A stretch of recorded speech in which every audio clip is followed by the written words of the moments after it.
Hello, Internet, and welcome to Season 2 of Ship of the Week, a series where I have just 1 hour to design a ship based on your viewer suggestions, and hopefully make it work. Ships that do pass my completely unbiased inspection will go up on the workshop for everyone to download and enjoy, but the ships that don't make the cut, well, they get scuttled. We have a lot of great new ideas this season and a lot of new game mechanics to test out, so let's hop right on in to Ship of the Week. So for this week's episode, I'm going to be cheating just a little bit in that I'm building something I have already designed.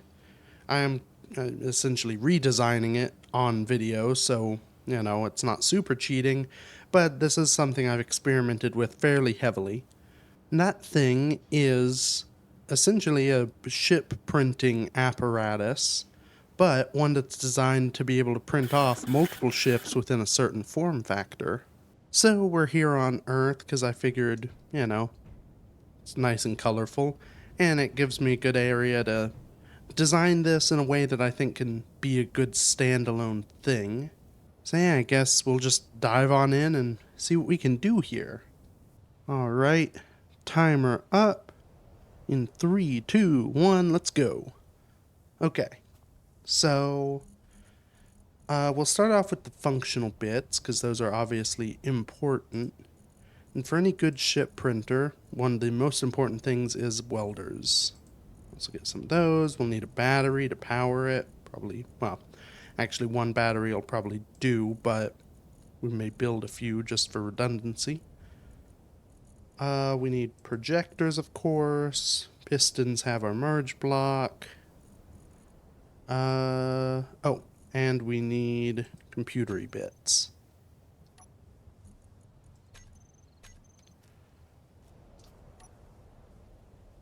Alright. Real quick, just to make sure things are aligned, I'll start by looking at this. So, and something I'm going to do in this one that Oh, crud, right. I forgot that you can't place welders at all in the ground. I think any of the tools, they don't like being placed onto voxel.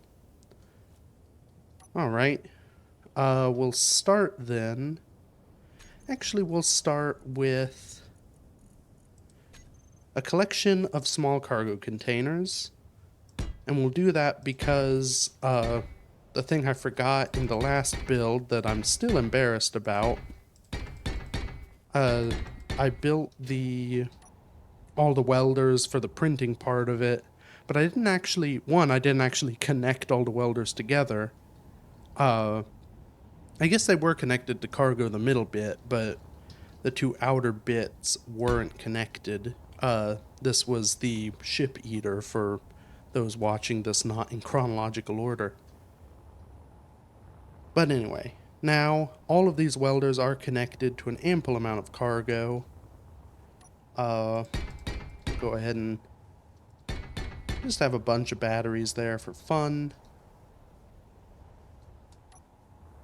I'm gonna go ahead, this isn't strictly necessary, but just to feel like all this is wrapped up and finished, we'll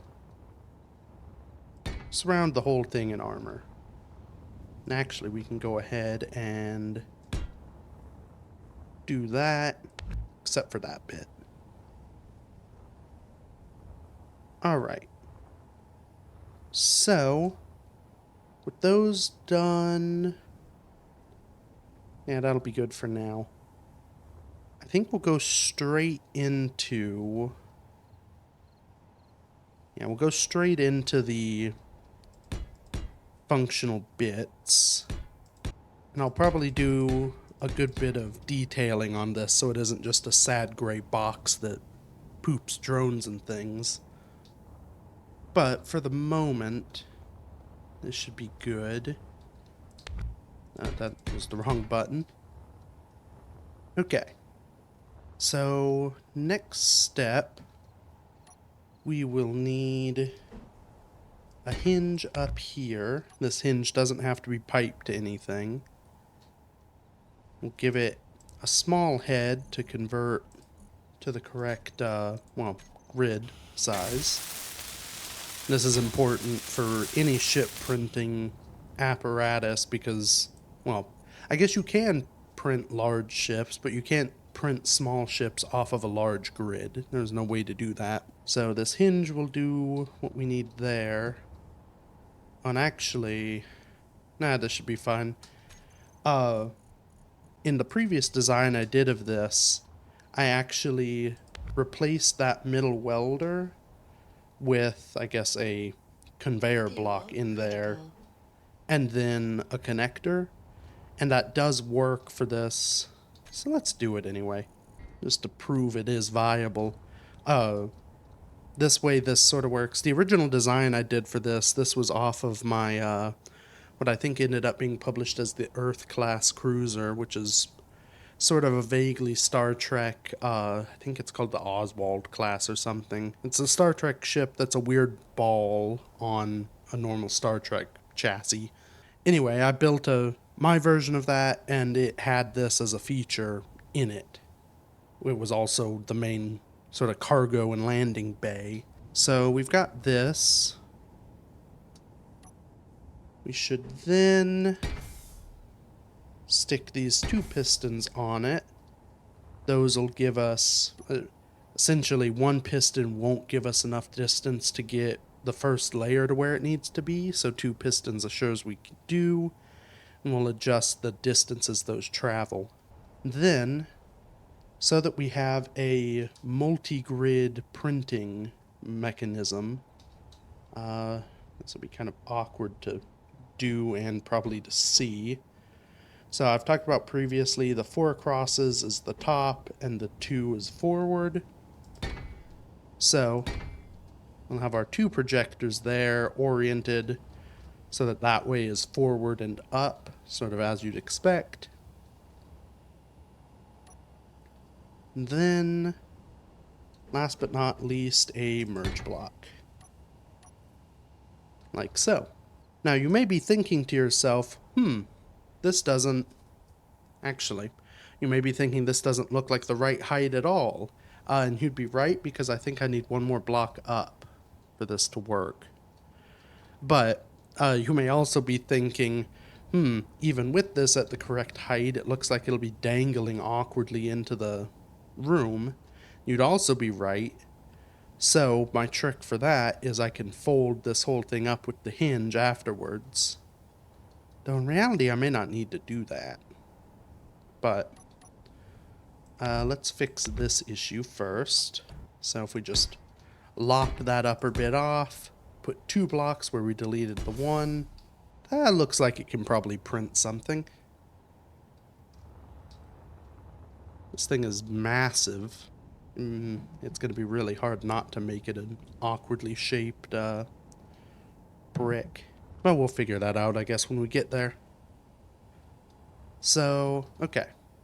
So we have that stuff. I'm going to do some quick naming. Now, for these projectors, I could go and design new things to print, but that's going to take quite some time. So I'm just going to basically set these up for existing things I have that I know will work on this system. So we'll first do projector shuttle, and then this one we'll call, I think, drone. That should work. That drone may not be planetary capable, the thing I'm thinking of, but we'll find out. And last thing, we'll call this printer merge block. There we go. Alright, so those should all be easily findable. Now I think what I'm going to do is actually set this up. Yeah, well, we don't need mirroring. So I'm going to give myself 4 spaces on each side here. 6 of them are going to be for timer blocks.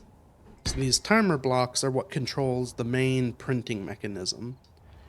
And you could, in theory, put them onto this arm, so you could have the entire printing mechanism and its automated bits Actually, you know what?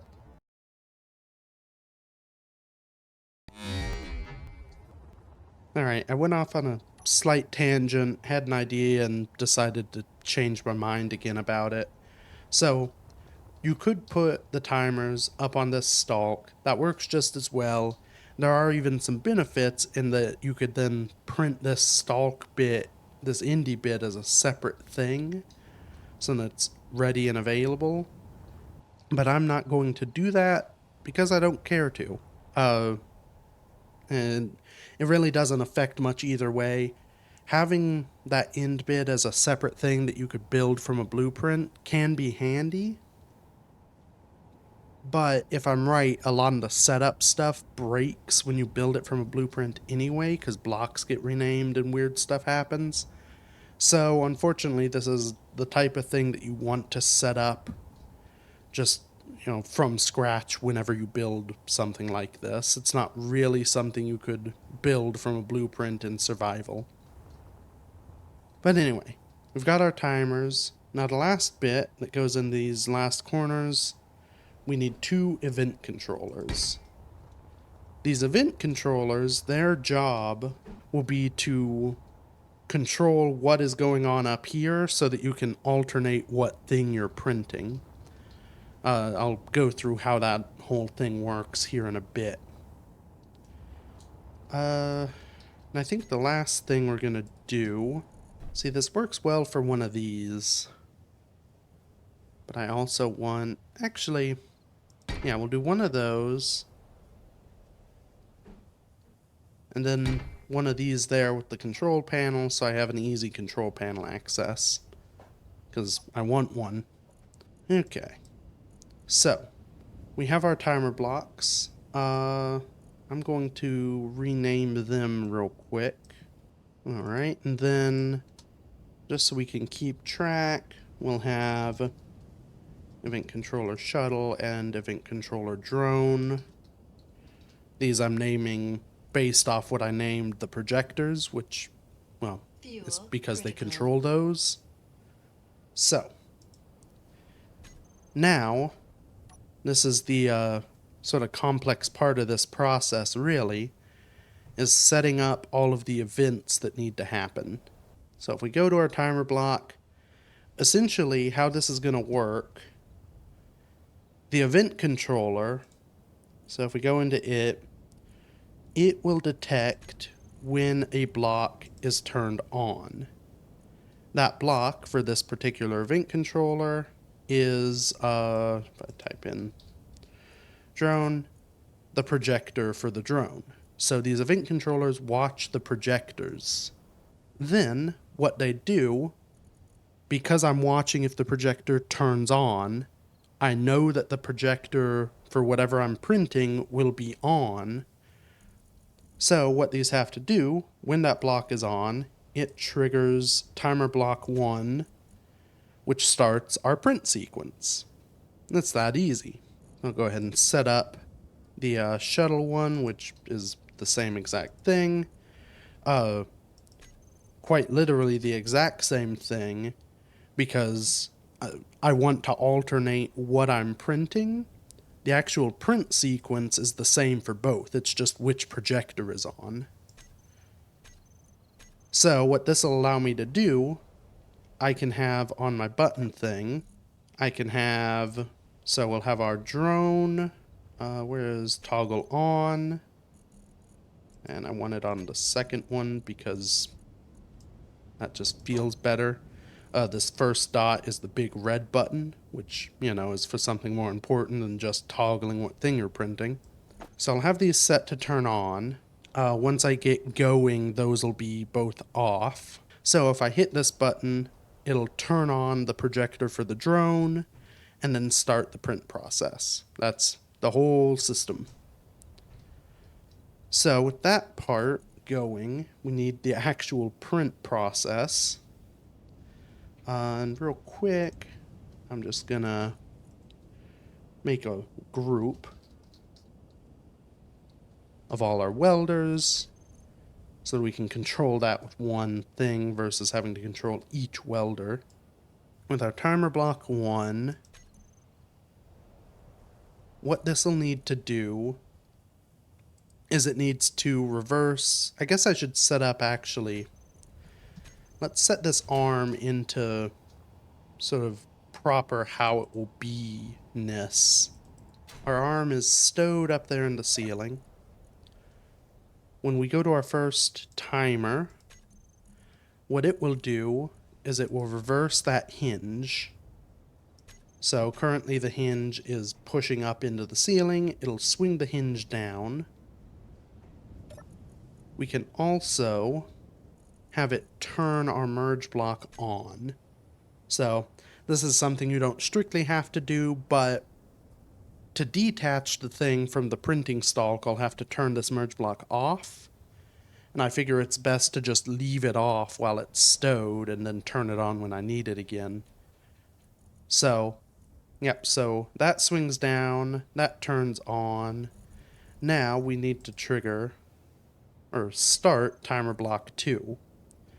And a big key here is that each step in the sequence starts the next block, so that by adjusting the delay on that next block, I can give everything enough time to happen.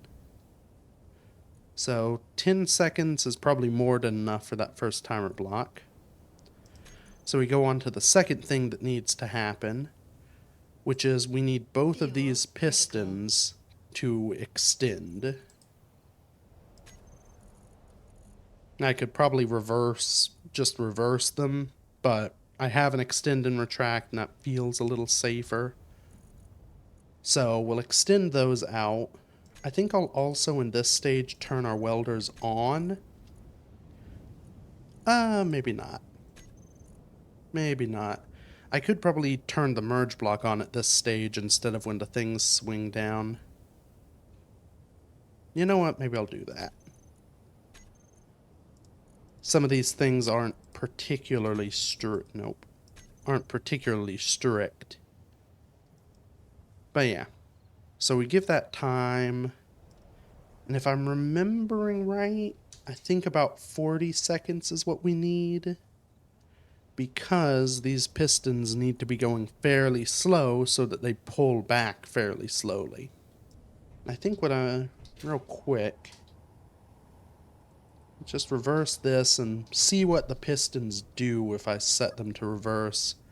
Because I also need to set their distance correctly. Where are their pistons? Okay. Yeah, I probably want them going slower than that. 0.05 each. That feels good. Well, the important thing with this is these need to be going slow enough that each block is able to get placed and fully welded. Oh. Actually, height-wise, that's about perfect. Awesome. Well, that answers that. So, when those start going up, they'll pull up like that. That's for a later process. Let's go ahead and slap that back up.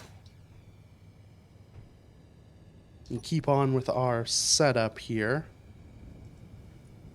Alright, so timer 2 extends those down. Oh, and actually, the delay here, this isn't where I put the delay. This can probably be like 6 seconds. This one probably needs to be, we'll call it 50 just for safety. We can always adjust these down as we go. So we've extended our pistons down, we've turned on our merge block. At this point, we need to turn our welders on. That was the wrong button. So welders on. We need to retract both of our pistons, because now that it's all the way down, it starts pulling up. With the merge block on and the welders on, it'll start welding the blueprint. And actually, that's pretty much all we need there. So, except for starting our next timer. I'm messing. This one doesn't need a delay either.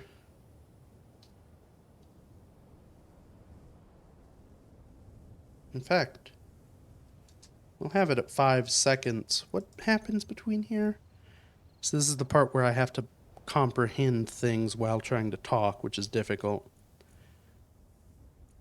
So this extends them down. No, I do need a long timer on this one. Because, if I could type, that's what gives the arm enough time to come down. I need that same timer on block 4. No, I don't. What happens? What?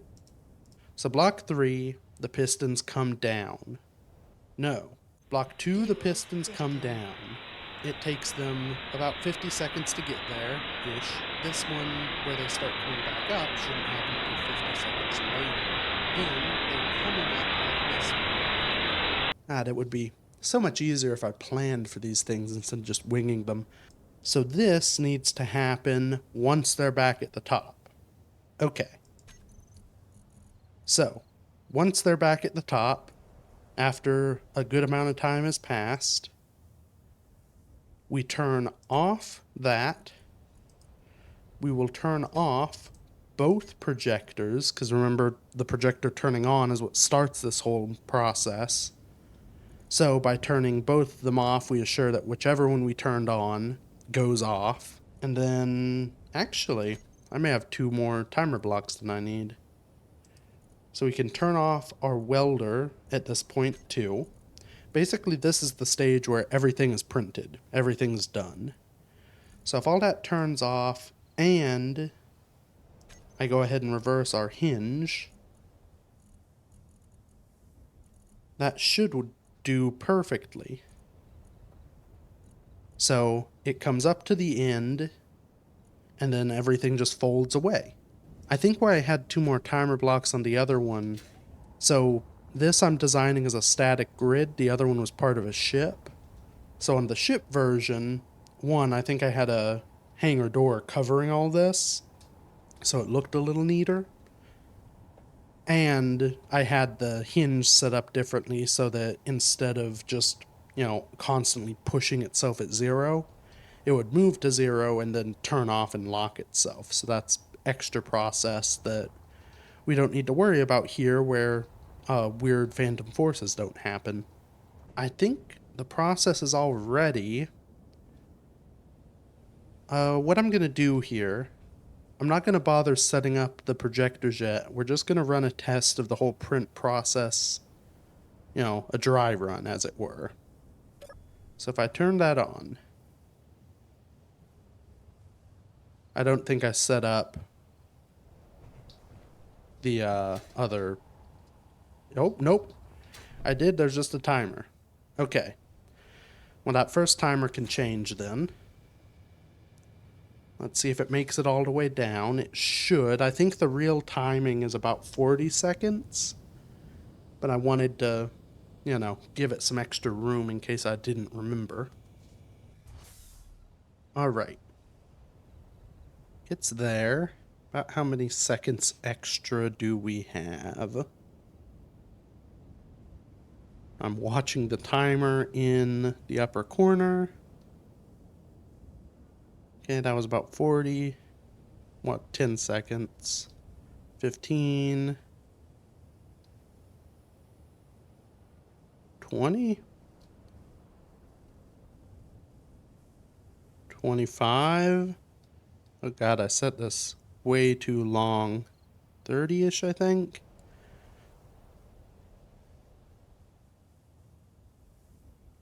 Did I forget something? I think I forgot something. Hold on. Okay, so it made it down. Should start timer block 4. Yeah, which wasn't started. Oh no, 2 brings it down. And 2 doesn't call 3. There's our issue. Alright. Now we need to reset everything.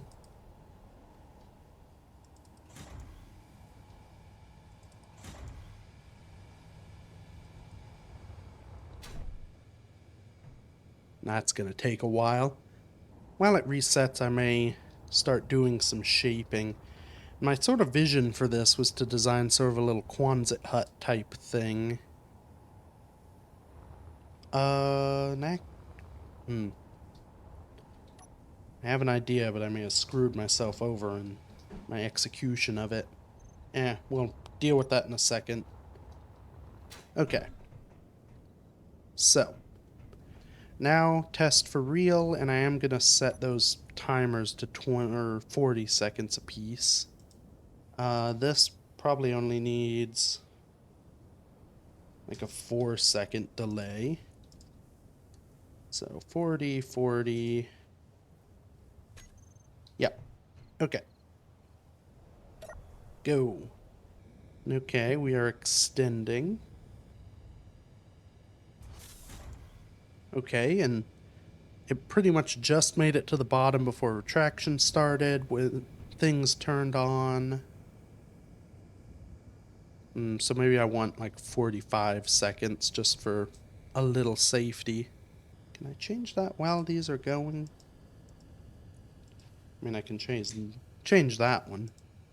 Can't change this one though. Let's see if it makes it all the way up before it starts swinging. Hard to know. We'll call these 45. We'll make this, nope, not 12 minutes. We'll make that 2 seconds. In fact, really, I don't even need, because I've not, stuck this away in the ceiling, as it were. I guess I could still. But I could probably just start it swinging as this extended if I wanted. Okay, I think this is going to work.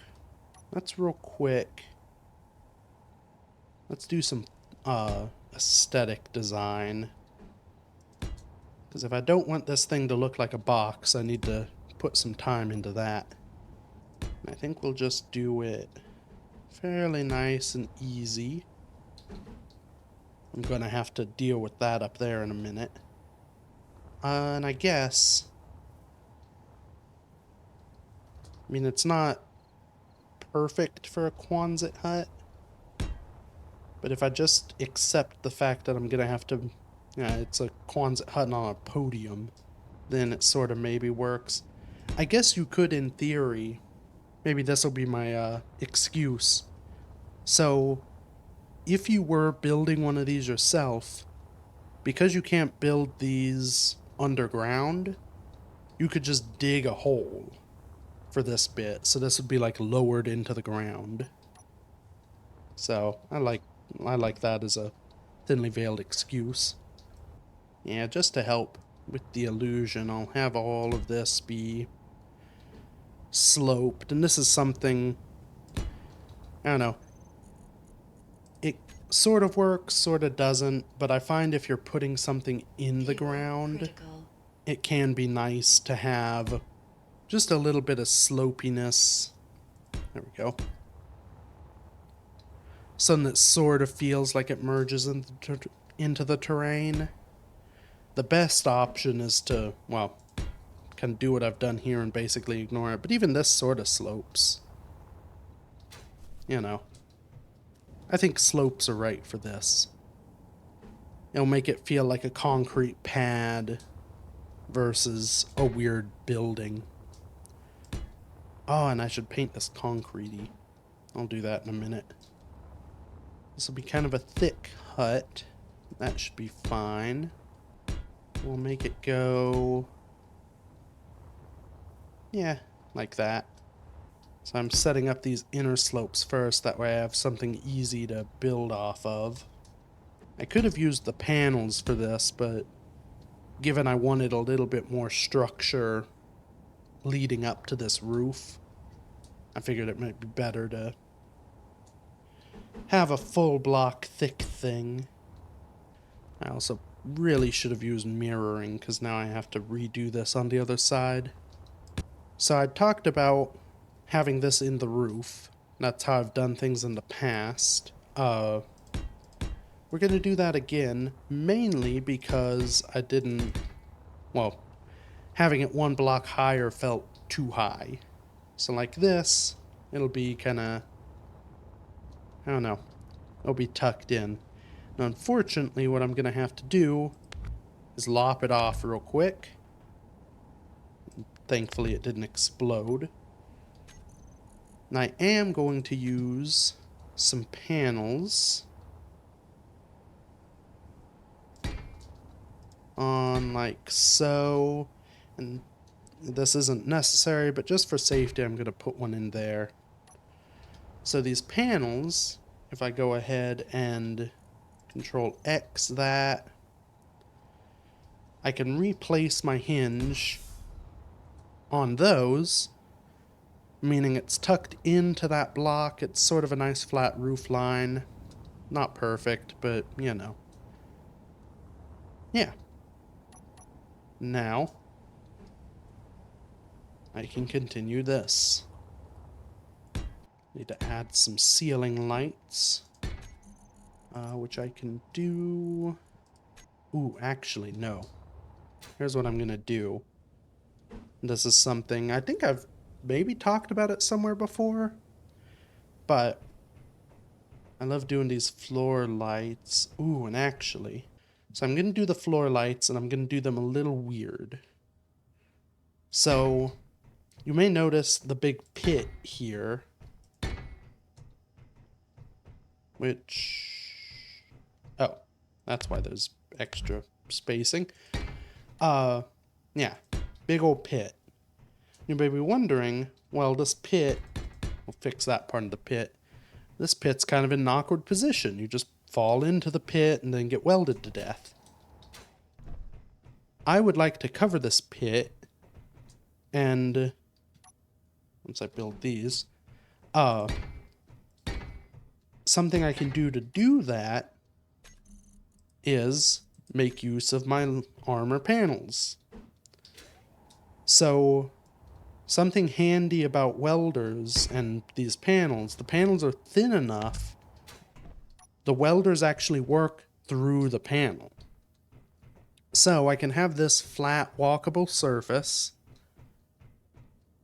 Those welders underneath, I mean, they are a, you know, danger if you're standing here, but they should still allow me to print whatever thing I'm printing. So, real quick, let's just up the radius, drop the intensity. Maybe drop the fall off. Energy low. Yeah, plenty of light. Does do some awkward things with the floor because of, well, how light works. May actually give it just a bit of offset. Maybe tone down the radius just a bit. Yeah. That's nice and moody while still, you know, being reasonable enough to see. The bright blue sun outside doesn't really fit the aesthetic, but that works pretty well nonetheless. Alright, now the last thing to do, and to do it, I have to first go in and turn off my timer block, because I need to turn these projectors on. And I don't want the whole print mechanism moving. So I talked about using some existing, well, things that I had. Where is my... I just pan through the everything. There it is. So this shuttle,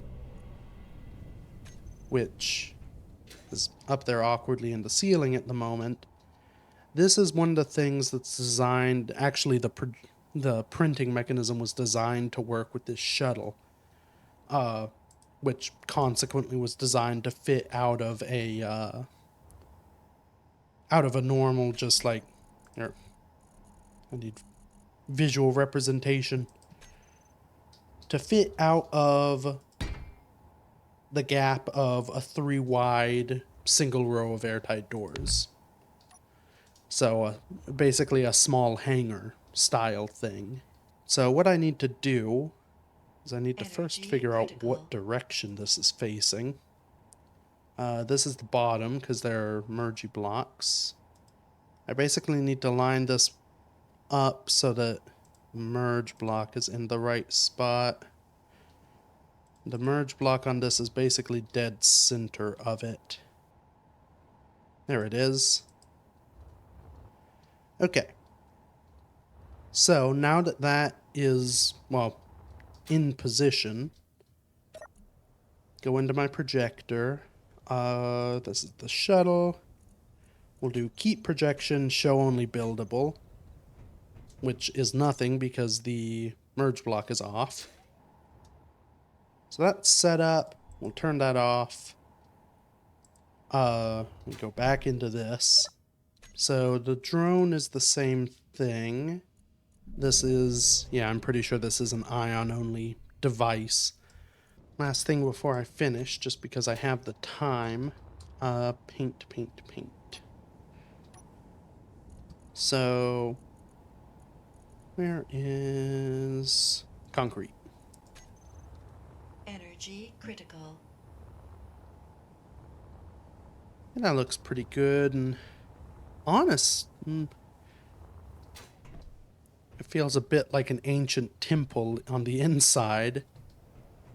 But I could just leave it all concrete. Let's try... Fuel critical. Okay, I was trying to use shifts and I only printed the upper painted the upper layers, and that didn't quite seem to work. Oh no, I know what I should be doing here. So I'll have concrete on the floor.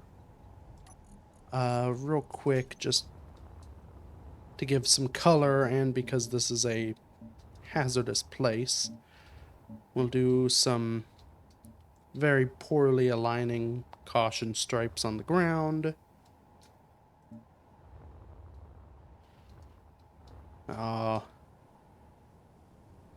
Nope, can't do it. We'll do battered armor on the ground.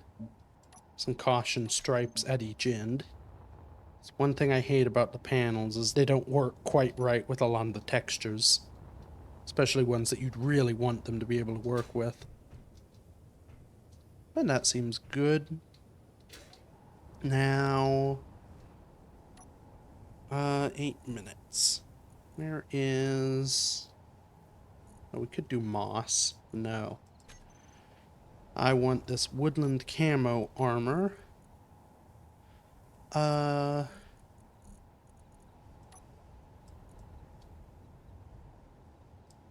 go this kind of sort of deserty khaki looking color. Just because we're in vaguely deserty khaki looking ground. And interestingly, well, except for the roof, I could actually paint the inside of this build a different color. But I don't think I'm going to. Primarily, actually, what'll this do? Ah, perfect. I'm not going to paint the inside any different because that makes my job harder. And I don't want to have to think about it. So we've got this nice tan. Whoops. So, for painting modes, if you hold shift, you paint a larger area, but it's a cube. So it painted this bit too, which I didn't want. So we'll just go ahead and fix that. And I think... go ahead and pause the clock there, because I think we're done.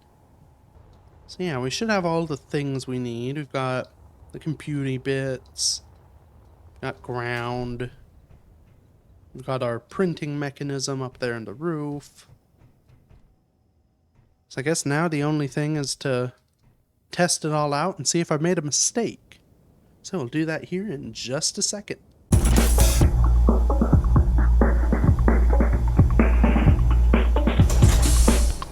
And I should mention this is unrelated to anything going on in the game, aside from the fact that me recording this is my life at the moment.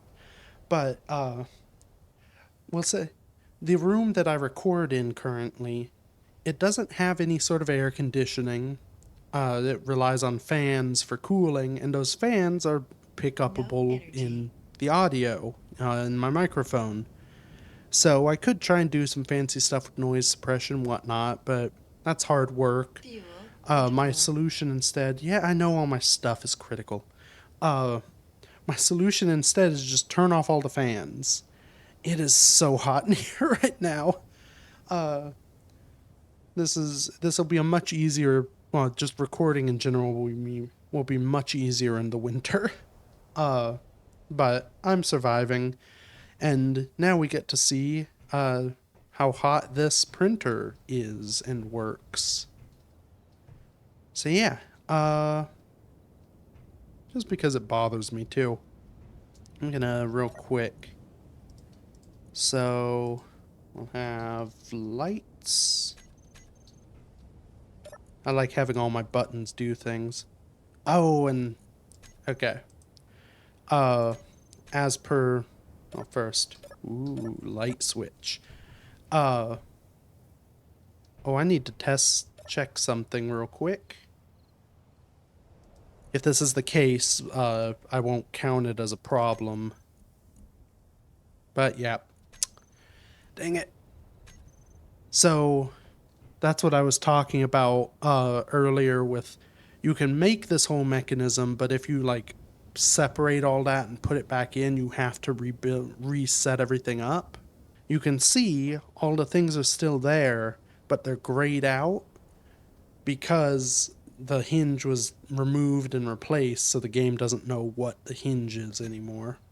It's just an annoyance with how Space Engineers keeps track of blocks and grids and whatnot. So that means real quick I have to relink all the stuff I programmed in because I removed that hinge. I'm not going to count this as a failure of the thing just because, I mean, you saw it all set up and I'll set it up the exact same way. So if it wasn't set up right, then it won't work. But just having the things delink, even though it remembers them being there, I don't think counts as a particular flaw on my part. But you can see this is also the benefit of having as many blocks as you can on the main grid, because if something like this happens, all my timer blocks are still set up in there. Okay, that should be all fixed. So now, moment of truth, and we'll see. I'm pretty sure that it doesn't need stuff in it, but I can't remember.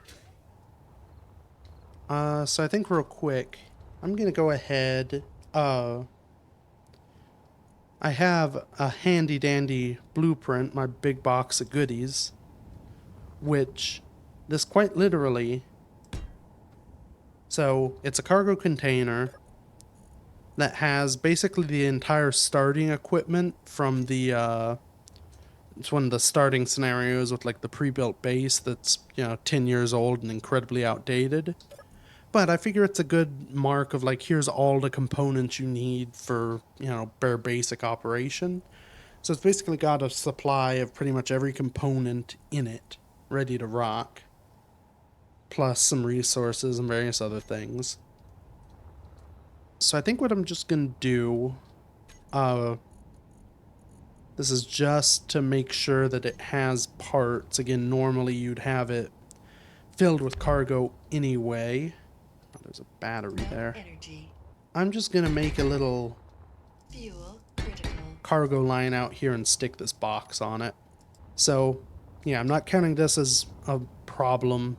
This is just to make sure that this works in the environment I've built it. So, okay. Without further ado, I think we'll start with the shuttle because the shuttle can fly in atmosphere. Oh. Right, and the thing that reminded me I didn't actually have stuff set up was I need those. There we go. Oh, and the event. Okay. I'm getting to the point that I kind of want to blow it up anyway. So I have to set these up. Right? Yeah, because they aren't watching their things anymore. Yeah. See, this is the biggest downside with these things. They're very complex, and there's not really a good way in the game. Basically, every time you build them, they're just as complex, and you need to know how to build it from the get-go. It's not something you can just download a blueprint off the workshop and weld it up in survival and expect it to work. Which is ironic, because that's exactly what I'll be doing with this after, presumably, it works.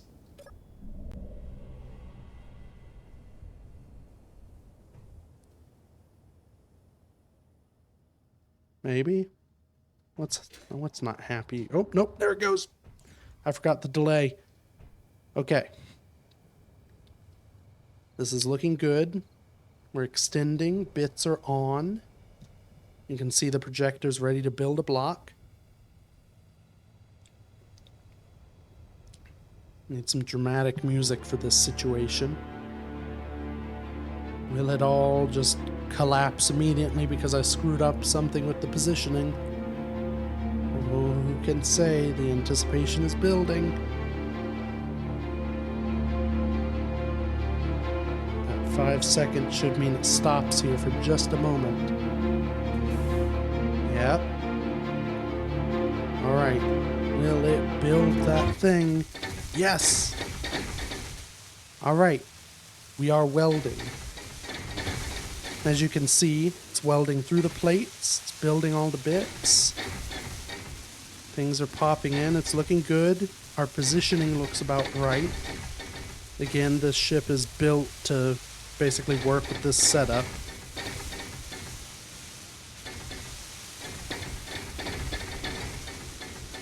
Okay. It's almost done now. Oh, the ship's a little angry. Its thrusters are on. Okay. Now the arm just has to release it. Yep. And retract. Bam! We have a shuttle. Can I fly it out of here? Oh yeah. Doesn't have much power in it. But that's fine. It's got enough. And with that connector in there, if I, cared about it, I could have landed this in there on the connector and charged it up. Alright. Well, so that sequence worked then. It all printed. You can see everything is back off and reset, so it's ready to go again. And speaking of, let's print off this drone. Now, this drone is a space, it's ion only. So it's not going to be too happy about being here. But it should print it at the very least. Interestingly, this gives me an avenue of, if I want to build a printable ship, I could build it based off of this form factor, which is a form factor I like anyway. The sort of 2x3 block gap is a good size for most ship, like to build a hangar on a ship. Oftentimes it can get through one of the large grid gates as well. Alright, yep. Process seems to be working again. This looks like the drone. Everything seems to have been built, which is an important thing in these sorts of designs. Oh. Okay, there they go. I was like, the welders aren't built, though. That's odd. But yeah. So we've got that. Now it will fall off the minute that it's released from the stalk, but that's probably alright. Look at that, it lands right on its connector, ready to recharge and not move because it can't fly. Alright, well, I would say, it's hard to get a good angle in here. Why did I make this so dark? I'm making YouTube content. Yeah, we'll just be in here. But yeah, I would say that this was a successful, well, thing. I did sort of know it was going to be successful because I built one and knew how to build it. But this one's probably, this is more of a tutorial ship of the week than a, you know, a proper traditional designing something from scratch thing.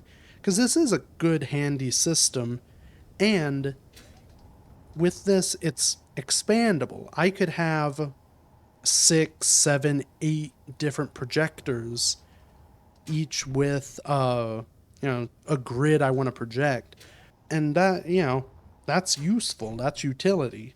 Plus, while this is a stationary version of it, if I cut open this, this is my Earth class, well, 3/4 of my Earth class cruiser, you can see this mechanism fits perfectly in a ship.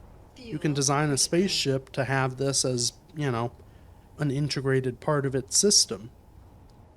So yeah, and I'll upload it to the workshop. I'll probably remove the, well, glittery box of destiny off the side of it, but, and also that flightless drone in the middle. But yeah, this is something, you know, easily set upable. I guess you can refer in this video for how to actually set it up. If you paste it directly, everything should just work. But, you know, where's the fun in that when you're playing a survival game? So, yeah, it's there. This is more concept anyway, a sort of how-to. But hopefully you enjoyed it. So, thank you everybody so much for watching. Feel free to leave a comment for any ideas you have, any ships you'd like to see built, or just weird things you want to try and see in Space Engineers, and I'll give it a try if it suits me and piques my interest. And until next week, bye-bye.